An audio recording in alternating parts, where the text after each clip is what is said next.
এখানে এসেছি কোনো কিছু নতুন শিখতে না, আমরা অনেক কিছু নিজেরা পারি, সেগুলো আমরা একটু আবার এক জায়গায় মনে করব, সেটার জন্য আমাদের বসা। তো আমরা শুরুতে একটু পরিচিত হব, তারপরে সেই পরিচয়টা কিভাবে দিলে ভালো হয়। আমরা শুরু করব হচ্ছে যে এই জায়গাটায় আমরা আজকে আসার আগে কি প্রস্তুতি নিয়েছি না কিছু, যে একটা হয়তো জামা পরেছি অথবা একটা একটু ফ্রেশ হয়েছি, এরকম হচ্ছে যে আমরা একটু সেই বর্ণনাটা দেবো, সেভাবে পরিচিত হওয়া, যে আমার নাম আর আমি কোন পদে আছি সেটা বিষয়টা বলবো। সঙ্গে হচ্ছে যে আমি আজকে কি রঙের একটা জামা পরেছি অথবা একটা কানের দুল যদি হয়, তাহলে কেন পরেছি, এটা আমার কি পছন্দ নাকি বিরক্ত নাকি কোনোটা পরিষ্কার ছিল না, রেডি করা ছিল না, এমনি পরার দরকার পড়েছি, সেটা একটু বলবো। না, সবকিছু যাই করি আমি অনেক খুশি মনে করতে চাই। সবকিছু আমার একদম 300 টাকার দামের একটা জামা কিনলেও আমি খুব মানে এই রঙটা আমার পছন্দ, দেখে পছন্দ হয়েছে সেটা আমি কিনি তেমন করে। তো এই জন্য আজকে আমি আমার আজকের পোশাকের বর্ণনা দিলে হচ্ছে যে আমার নাম জান্নাতুল ফেরদৌস, আমার ডাক নাম আইভি। তো আইভি আপাও বলতে পারেন, জান্নাতুল আপাও বলতে পারেন, যেই নাম পছন্দ। আর আমরা একটা সংস্থায় কাজ করি, সংস্থাটার নাম হচ্ছে ভয়েস অ্যান্ড ভিউজ। আমরা প্রতিবন্ধী নারীদের মানবাধিকারের বিষয়ে সচেতন করি, কিন্তু প্রতিবন্ধী নারীরা তো আলাদা না, আমাদের যারা পরিবারে অন্যান্য বোনেরা আছেন তারাও সেই মানে তাদের জন্য আমরা সচেতনতার নারীদের সচেতনতার কাজগুলো আমরা করি। আর আজকে এখানে আসার জন্য আমি একটা হলুদ আর একটা মানে ধূসর রং দুইটা মিক্সড করা, কিন্তু এই দুটো রঙের মধ্যে হলুদ রংটা আমার খুবই পছন্দ, তো সেই পোশাকটা আমি পরেছি, সেটা পছন্দ করেই পরেছি। আর সঙ্গে হচ্ছে আমার আরও কিছু পছন্দের আছে, আমি খুব আংটি পরতে পছন্দ করি, এই সামান্য ইমিটেশনের হোক যেমনই হোক, আংটি সঙ্গে একটু কানে ছোট্ট একটু করে দুল, কিন্তু সেটা আমার মনে হয় যে নিজে যেটাই পড়ি আমি পছন্দ থেকে পড়ি তেমন করে। তো এরকম করে যদি মনে হয় আমার বলি। আমি লুৎফা আক্তার, হর্টিকালচার সেন্টার 2500 নারায়ণগঞ্জে আমি মাস্টার রোলে আছি। হচ্ছে আমি একটা গোলাপি কালার জামা পরেছি, জাস্ট সৌন্দর্যের জন্য পরেছি। আমি শুনি, আমি আগে নার্সিং জব করতাম বাইরের প্রতিষ্ঠানে, এখন আপাতত মানে করোনাকালীন মানে অবস্থা হয়েছে, এখানে আসছি, এখান থেকে আর কি এখানে ট্রেনিংয়ের জন্য। বেশ কয়েকটা কালারই আমার পছন্দ, তার মধ্যে আমি আবার ইন্টিশনে মানে পাথরের জুয়েলারিগুলো পরতে বেশি পছন্দ করি, স্বাচ্ছন্দ্য বোধ করি। আমার নাম রাবিয়া। আমার হালকা সাজগোজ আর কি পছন্দ। Very good. Habiba Akter Mitu, horticulture সেন্টারে চাকরি করি, নিয়মিত শ্রমিক। আর হচ্ছে কালার হচ্ছে সবুজ কালারটা পছন্দ বেশি। আসসালামু আলাইকুম, আমি রুমা আক্তার, হযরত হালিমাতুস সাদিয়া রাদিয়াল্লাহু তাআলা, আমি একজন বাংলা শিক্ষিকা। সেই সাথে আমার পছন্দের রং হচ্ছে কালো। আমি আজকে কালো হিজাব প্লাস হচ্ছে আমার ঘড়ি পরতে খুব ভালো লাগে, আজকে ঘড়ি পরে এসেছি। আমার নাম লামিয়া ইসলাম, আমি বাবুরবাজার একটা স্কুলে চাকরি করি। আর আমি আজকে যে এই জামাটা পরেছি তা হচ্ছে কালো। কালো আমার খুবই একটা পছন্দ, আমি পছন্দ থেকেই মানে নিজেকে সৌন্দর্য হিসেবে গড়ে তুলতে আমার খুবই ভালো লাগে, তাই আমি কালো আজকে জামাটা পরেছি।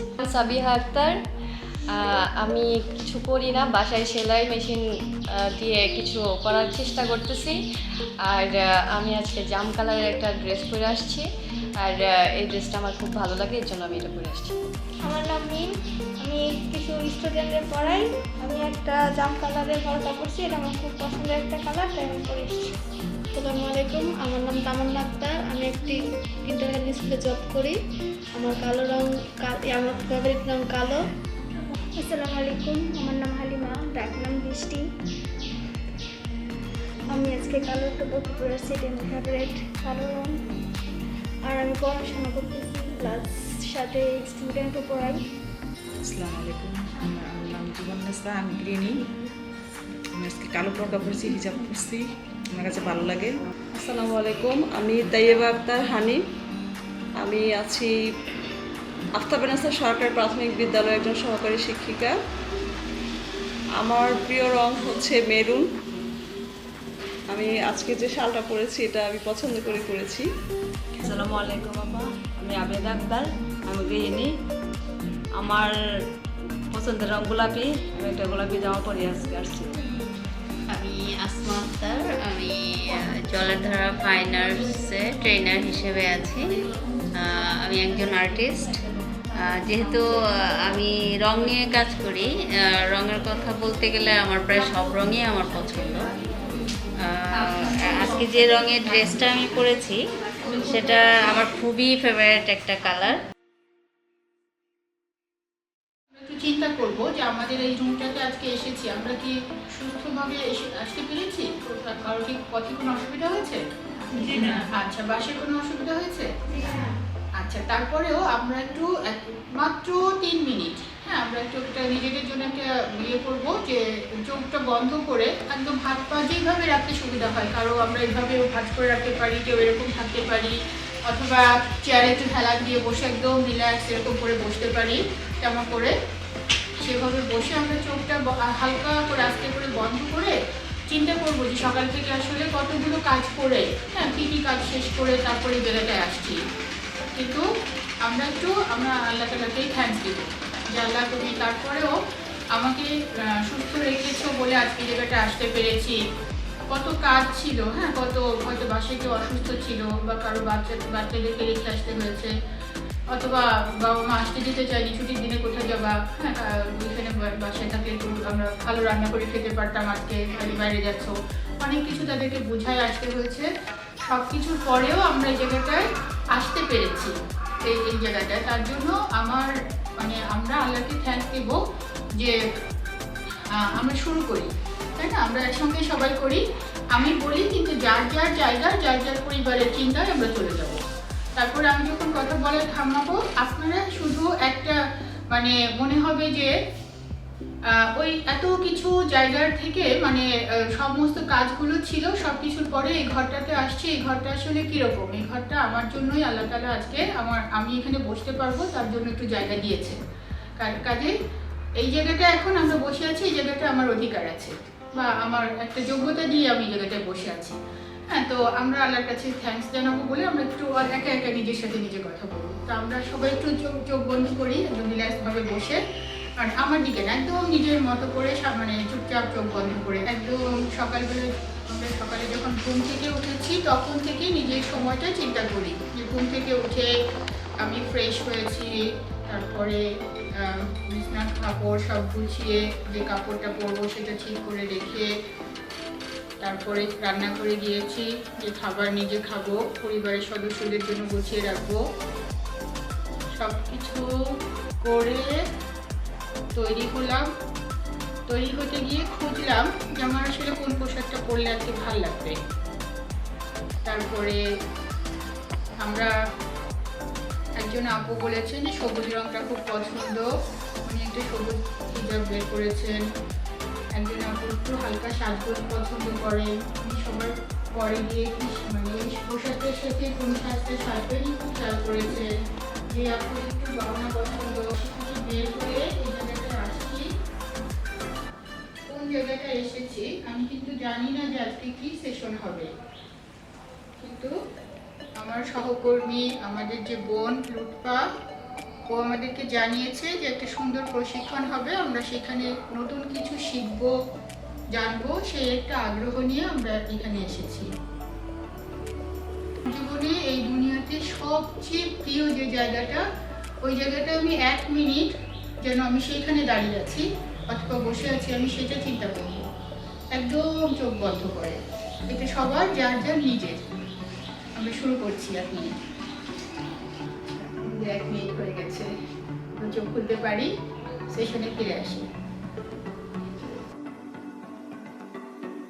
এরপরে আমরা একটা সেশনে আমরা একটা কাজ করব, একটা এক্সারসাইজ করা। এখানে বাচ্চাদের মতো করে মনে হবে। আমরা জীবনে কোনো না কোনো জায়গায়, হ্যাঁ, যে হতে পারে, আমরা কোনো ব্যক্তির নাম বলবো না, কোনো কিছুই করব না, কোনো ব্যক্তিকে দিয়ে হতে পারে, কোনো ঘটনা হতে পারে, যেমন কারো জীবনে মুক্তিযুদ্ধ অথবা অন্য কোনো বিবাদ, হ্যাঁ, এলাকার কোনো দ্বন্দ্ব, যে কোনো।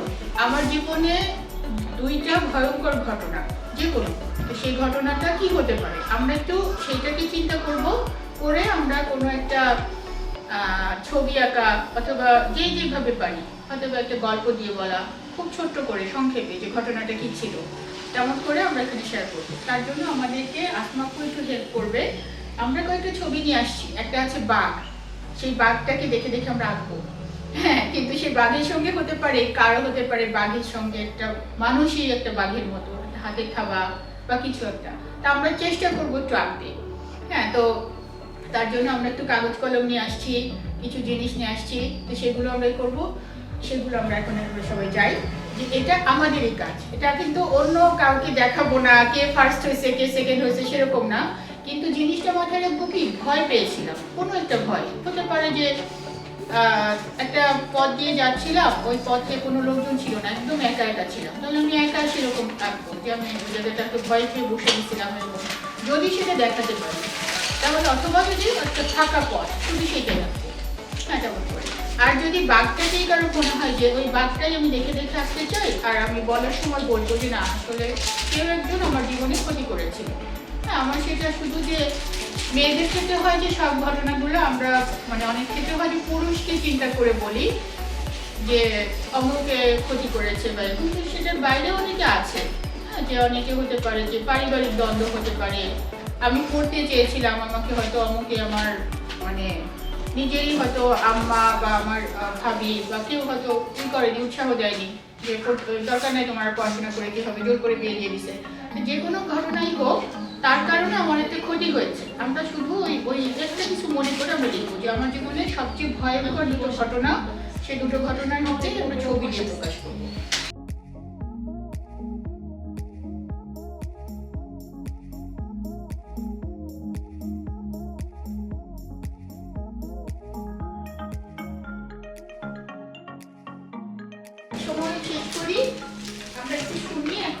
এই ছবিটার সাথে আমার কোনো একটা ভয়ের স্মৃতি কোনো কিছু আছে কিনা।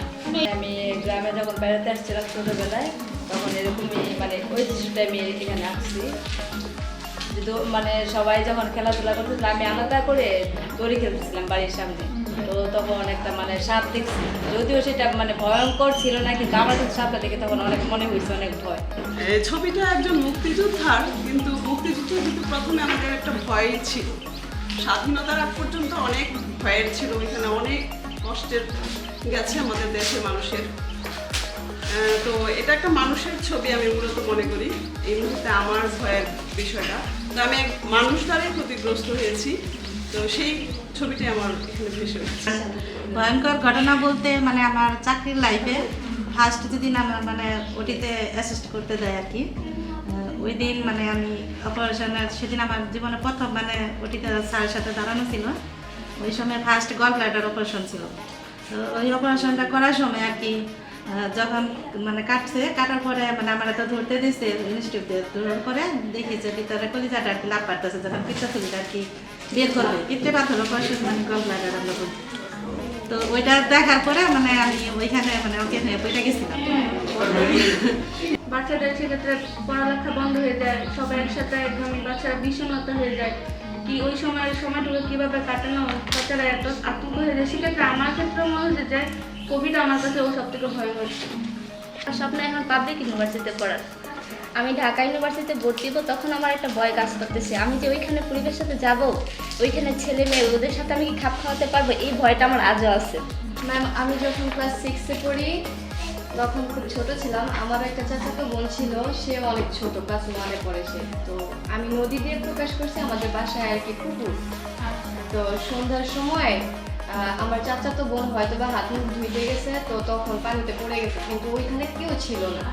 পরে আমিও অনেক সন্ধ্যার সময় আমি হাত মুখ ধুইতে যাই পুকুরের মধ্যে, তারপর গিয়ে দেখি যে ও পড়ে গেছে। তো ওরে তুলতেই যাব না, আমি নিজেই মানে ঘাবড়াই গেছিলাম। তো তারপরেও আমি ওরে অনেক কষ্ট করে তুলছি, তোলার পরে বাসায় নিয়ে গেছি। এইটাই ছবির মধ্যে প্রকাশ করছি।